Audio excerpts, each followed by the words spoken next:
I didn't know at the time that, what pickleball really was and that it existed at a higher level. I figured it almost looked like, a parlor game. And I'm like, I can do this with my wife. The people that were playing there could be my parents' age. So, it is different. It is different. Sport is evolving, it's changing. I mean, any sport that grows as quickly as pickleball is growing at the moment is bound to change.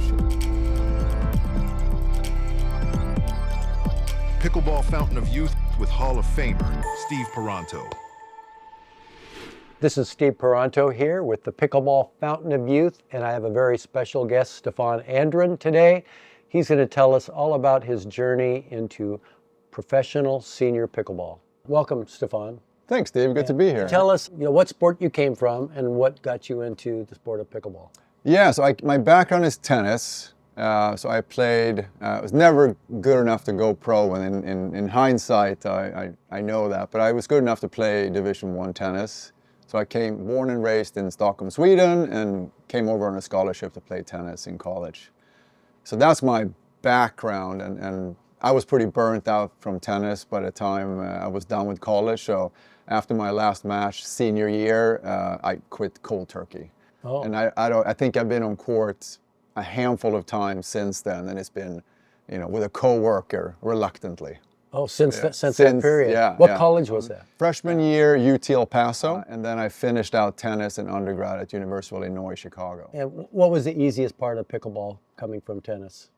The court movement, the hand-eye coordination, moving on a court, and just having a feel for a ball. I mean, I grew up playing, table tennis. We not seriously or competition level, but we have a table tennis at home. So I think just having a general racket sport background certainly helps pickleball, but lots of bad tennis habits that you have to get rid of. Right. That was one of my questions, is what did you keep and what did you get rid of? It's harder for me to pinpoint exactly what I kept, because the focus is what do you need to get rid of, what is impeding you, and I think have been impeding me at least, but I've been working on getting rid of, is large swings. I mean, pickleball is so much more compact, right? And the tendency with tennis is, big wind up, which doesn't work for pickleball, right? Until it does. We know, because we've seen people like Kwong hold a grip that we would have said, don't do that. Right. But the sport is evolving. But the other thing is also kind of the timing of a split step when you're approaching. So if you're coming in off the return, especially, and you're moving forward. That you kept? Well, I'm trying to change it. I've been working on changing it because in tennis there's so much more time. So your timing of your split step is very different. You move forward, after you hit the ball, and then about when your opponent on the other side is about to hit the ball, that's when you split step, right? Yeah. And that's too late in pickleball. So you it's just feel too like fast. you're doing it a split second earlier. I have to, yeah. Oh. Yeah. And that was very ingrained. I mean, the pattern was there and the pattern applies, but the timing is something I had to change. Yeah. When you first came to pickleball, were you in shape to play pickleball? Or this hiatus didn't involve any kind of fitness activity? Oh, no. It did. I mean, I've never stopped, going to the gym. I did a lot of yoga, and running. I wasn't in pickleball racquetball or racket sport shape. Yeah. Yeah, it is different. It is different. In fact, any sport, you go from this sport to that sport. Yeah. I just put up a basketball hoop in here. I used to be a basketball player. Yeah. And so I put it up. Yeah. I thought, oh man, I must have measured wrong. It's like 11 feet up there. It's not 10 feet. Well, I put it up the right height. Yeah. But those muscles had disappeared that I used to shoot a basketball. Totally. So I'm trying to get those back again. Yeah, for sure. So tell us about because you are a successful senior player, ranked very high on the Senior Pro Tour. How old are you now, Stefan? In pickleball years, I'm 53.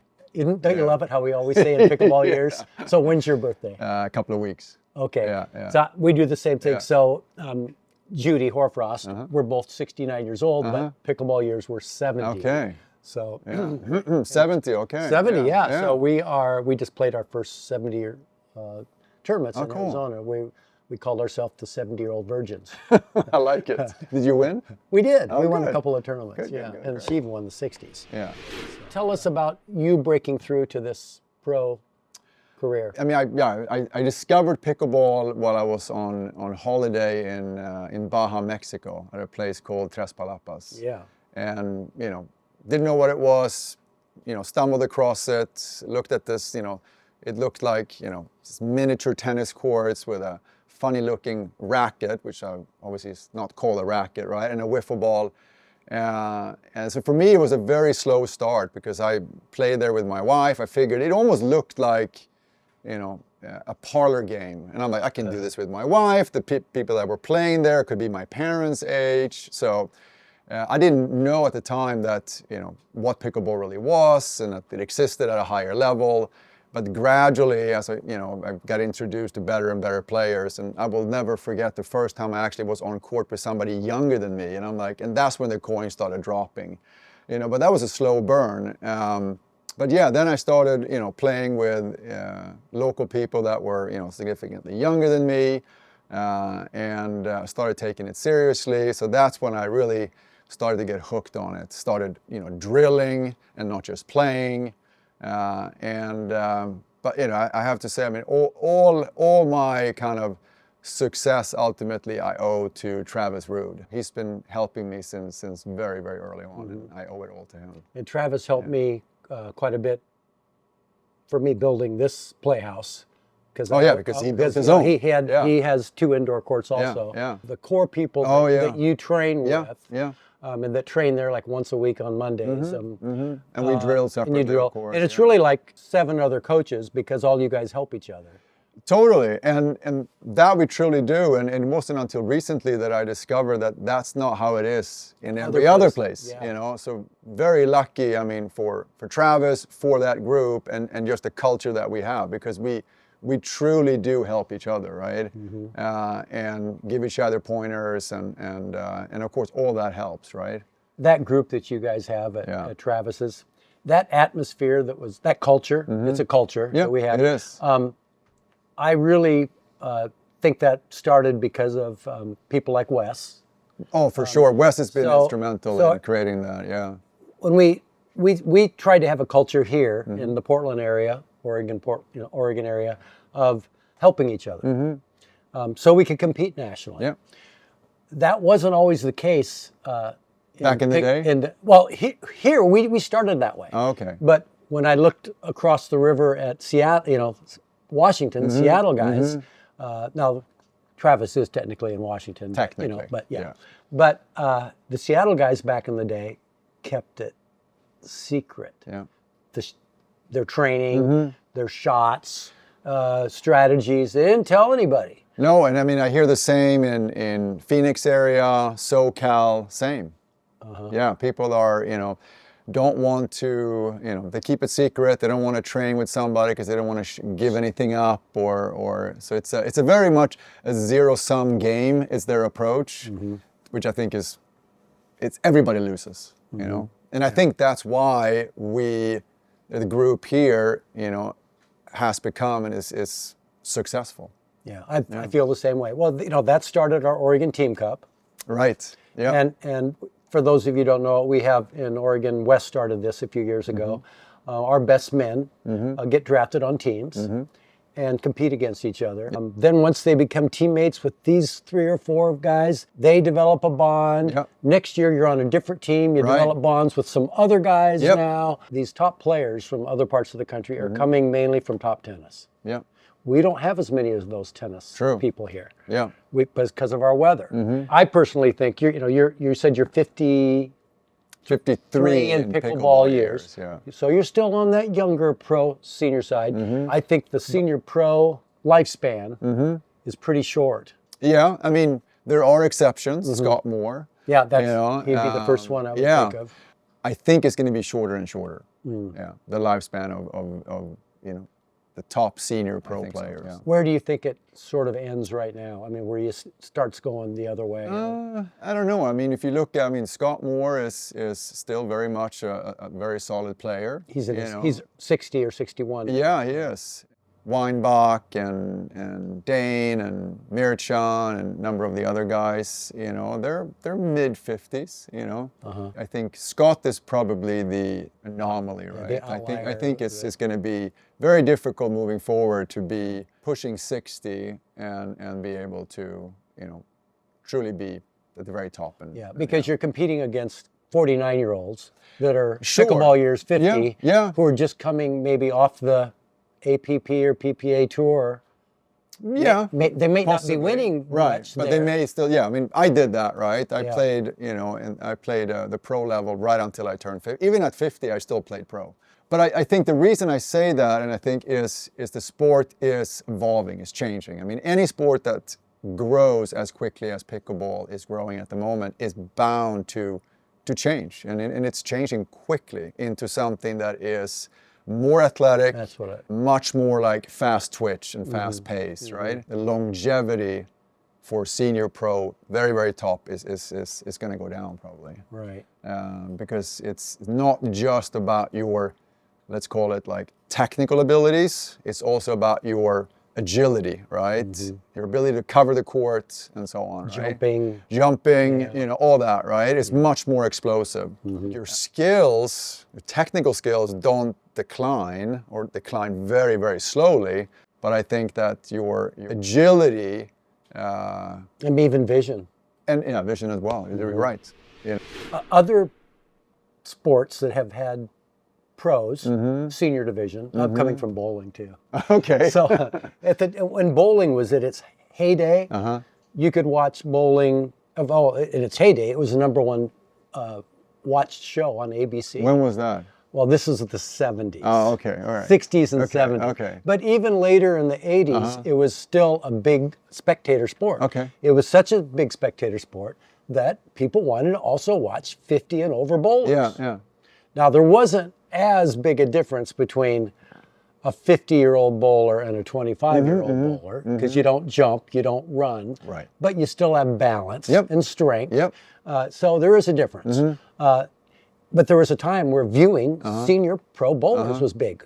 Watching senior pro golfers is still a big thing when it's a major. True. And tennis, maybe not so much. Maybe you know more. It was when Connors and McEnroe were playing senior Right. pro. It was interesting because it was Connors and McEnroe. Right. And it was also, I mean, at least some of that was a bit of a, you know, showmanship, Right. right? I mean, some of them were even mic'd up sometimes, Oh, yeah, right? and it'd be funny You and know, entertaining. Yeah. But you know, I think what do we have to do to make the senior pro tour? I mean, is pickleball going to get big like that, where people are going to want to watch senior pros on TV? Right now, they'll watch them you know, when you guys are playing live somewhere. Right. But do you think it'll be something where we watch these senior pro matches on television? I think it has the potential, and I think there's a couple of reasons for that. The main reason is that, I guess, similar to bowling, in pickleball, unlike most sports, you can compete at a high age. You know, I mean, there aren't a whole lot of basketball tournaments for 50-plus players, right? No. But because there is competitive pickleball, I mean, what do we have at nationals? 80, 85 age bracket? Yeah, every 5 years. Right, every 5 years, until right? there's nobody left. Yeah, they're all dead. So because there are recreational players at 50 plus that compete on an amateur level and enjoy doing it, but take it seriously, I think that makes watching senior pro more relevant than in a sport like basketball. I mean, where you don't compete at a high age, you know. You have this, it's a career that ends pretty quickly. So I think it has the potential because of that, because therefore senior pickleball may seem more relatable because I'm watching somebody that's my age and does what I want to do at a much higher level. Right. You know, so I think so. I think the second reason, but that will take time, is you mentioned, you know, John McEnroe and Bjorn Borg. Everybody knew who they were, right? So to see a legend or legends like them, you know, play a sport, the same sport, you know, decades later, has more relevancy. So if we wait 30 years when Anna Lee is 50. Exactly. Yeah. When Ben Johns and Anna Lee, when they're 50 plus, I think that has a stronger attraction than seeing any senior pro player today. Because of the personalities. Well, no, because we didn't come from pickleball, right?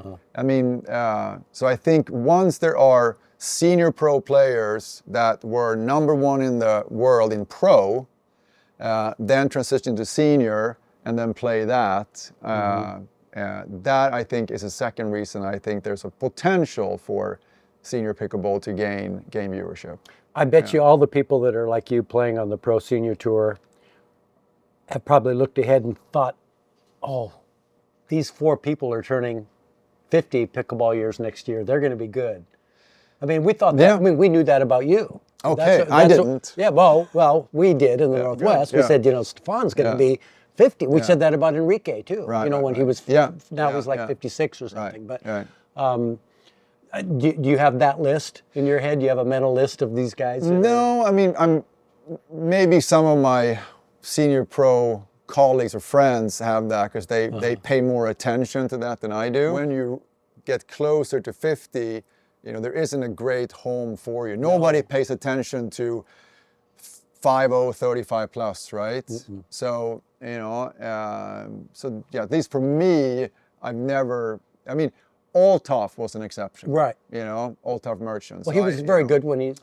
Exactly. And he did compete well. And he did compete as a 49-year-old, right? So of course, I knew that he was coming over and was excited about that. Get a chance to actually play against him. Yeah. Yeah. I'm sure there may even be quite a few that we don't even know of.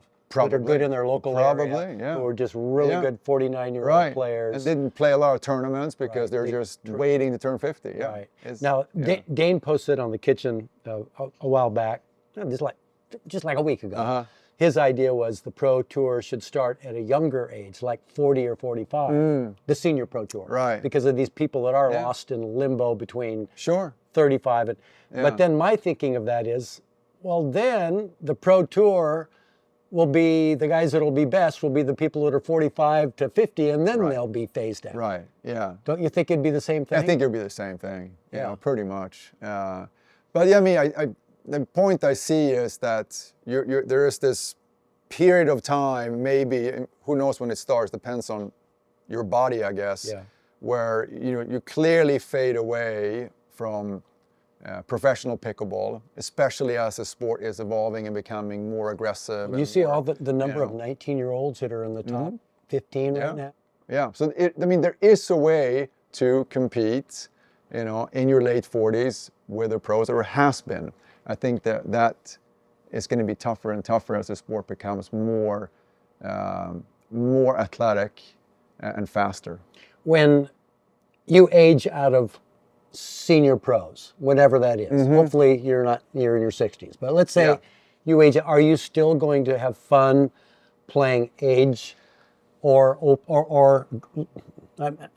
competitive pickleball? What do you see yourself? I don't know. It's a question my wife Rose asks me from time to time, and the honest answer is I don't know. I'd like to think so. I'm obviously highly competitive, and I think that transition might be mentally and emotionally challenging. I don't know. I don't know. We'll see. Yeah. I'm open to it, and I would love to see myself, playing pickleball at some level, for the rest of my life. That is, to me, it was part of the allure of the sport when I first picked it up, because tennis is kind of rough on your body at a higher age. The racket is heavier, the ball is heavier, serving overhead, all that.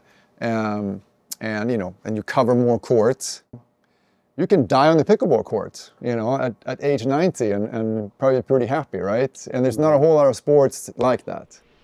How did you break through with partners? Because good question. We're in the Northwest. Where, you are it. You are our best senior player. We have Renee Cheng now is playing senior pro women. Yeah. So you don't have a lot to choose from if you pick partners here. Right. So No, how do you yeah. how do you break through, and what have you done? Yeah. Who've been your partners? I'm lucky enough that, I can still hang with, Wes and Eric Lang and Jason Bach and, well, Spencer has moved away, but Clayton Powell and Aiden Shank and the rest of the guys, right? So in terms of practice, so for me, I always had to look outside. I knew that from the beginning. If I was going to finding the right partners is key, right?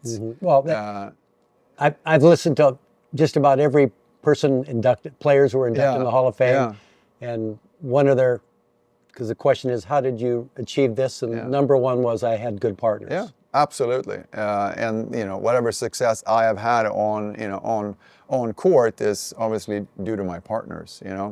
So I knew I had to look further away, and and it's been a process. I underestimated how difficult it was initially, for sure, because I figured that, I'm doing pretty well here in pro tournaments. I'm winning more matches than I'm losing in pro, and here I am turning 50 and so on. But yeah, it took an effort. I mean, you got to put the word out there, and in hindsight, I would do things differently. I would work harder right away. I would probably do things like, offer to travel somewhere and spend some time on court with somebody that I may, want to partner with, just to kind of get exposure, or let them get exposure to me, Yeah. Now we have combines. Yeah, and with NPL, one of the really big additions to senior pickleball, you turn 50, you sign up for NPL, you get drafted, all of a sudden you have exposure to virtually every top player, right? They see you, you see them, you can build at least a social connection there, and that goes a long way. Because tournaments, obviously, you're very focused on just you, your partner, what do I need right now? And NPL is, since you're part of a team, is much more social, and there's more possibility. More opportunity to meet people. meet other players. Yeah.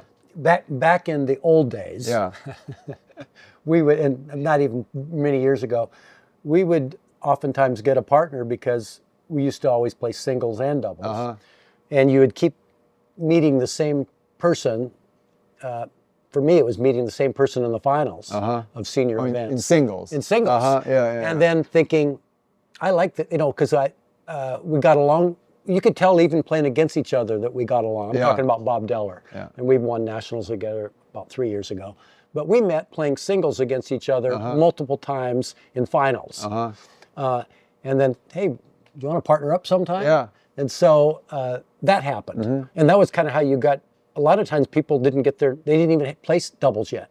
They were singles players, got a reputation of being a good doubles player that maybe could be trained how to play doubles. Yeah, right. And then somebody would spot you and say, hey, would you like to be my partner? Yeah. And I don't know if that still happens or. I think so. I mean, I don't play singles, right? To me, it's way too similar to tennis for me to feel like it's what to enjoy it. I mean, to me, it's two completely different sports almost, singles and doubles in pickleball. But yes, I've seen it with my good friend Matthias, who very much started as a singles specialist and obviously is still, if not, been mostly number one for the last several years, right? And through that, he's obviously been, gradually getting better and better partners in doubles. So I think it works, but for me, I mean, since I didn't play singles, it's kind of like, dating. You got to put your name out there, right? And you show up to tournaments and you just try to do your best. And, let's say that, you feel like you have a partner which is maybe, not at your level, which I'm sure most players feel from time to time, is built into sports, right? We always think we're a little bit better than we are, Until you watch videos. Until you watch videos and that, exactly. No, and I mean, just trying to do your best, and I do think that's accurate, right? I think it's very easy to pick out, a person's skills even within a doubles team, I mean, that's what we do, right? We're like, that guy is weaker than that guy, or, you know, here's the guy we want to hit in the transition zone, and we want to hit, you know, dinks to him and so on, right? I mean, this built in. So yeah, I think in short is just get out there, you know, and expose yourself so people can see what you can do. Yeah. You know? Now you're a tall player. How tall are you? 6'4". 6'4". Yeah. Maybe I'm starting to shrink a little bit. But yeah. I think that's inevitable. Yeah. We're not going to go the other way. Yeah. I am trying to sit up nice and straight. We're talking Good. about Yeah, looking good, Steve. pickleball muscles are kind of make us around the shoulders, so I got to keep this back. The sweet spot for size, I've heard. Tell me what you think. Okay. Is like between 5'11" and 6'2". And I've heard people say, once you're over 6'6", too many disadvantages. I don't think I can tell you what the ideal height is, but that to me makes sense, and I believe there are reasons for that, and especially as the sport is getting faster. The bigger you are, the bigger of a target you are, and the bigger you are, the more difficult it is for you to get out of the way, because obviously the way pickleball is played today is you're not trying to hit a passing shot. I'm trying to hit you right there, through you, right? yeah, Or yeah. right there. Yeah. And the bigger you are, you know, the harder it is to stop your momentum. If you're sliding out and then slide back to the middle, you know, it's harder to get out of the way, you know. And so you become a bigger target and a slower moving target, you know.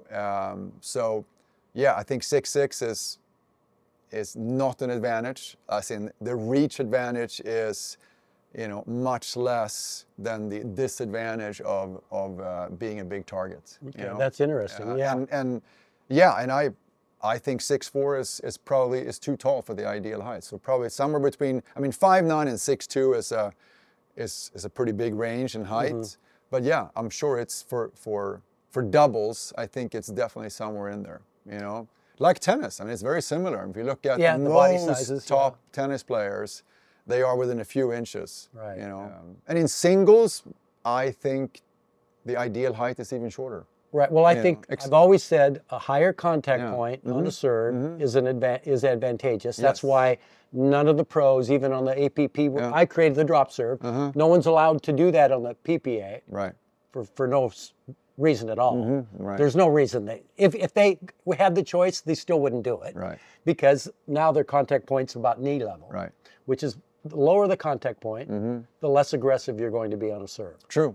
And the Right? serve, for sure. okay. And the serve obviously is becoming a bigger and bigger weapon. I mean, to me, the person that's kind of perfected that, you know, minimal upward motion, highest possible strike point is Deco Bar. You know, that's a weapon. And he's tall too. He's pretty tall, but everything mechanically he's perfect, right? His legs are straight. He's on his tippy toes. Only one foot touching the ground the other as he's striking the ball, around. right? I mean, it's perfect. Yeah. You know. Hope all of you are enjoying these podcasts with the Pickleball Fountain of Youth. If so, please like and subscribe to YouTube. Dang it. YouTube. And also, don't forget, if you like these podcasts, to like and subscribe.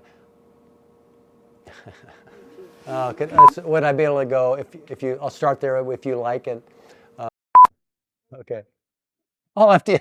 I'll go. I'll just point do to YouTube. me. Yeah. That's what I'll do. Yeah, I'll do it. I'll do it. Is it okay? I got the Like, easy part. I got one word I have to remember. And if you enjoy these podcasts, please like and subscribe with. On YouTube. You heard it right there.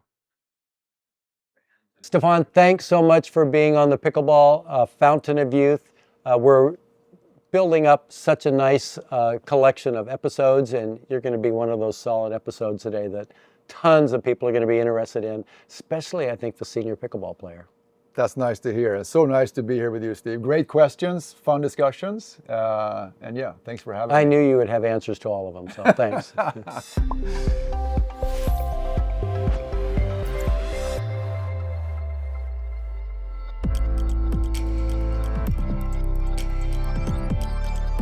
Pickleball Fountain of Youth with Hall of Famer Steve Paranto.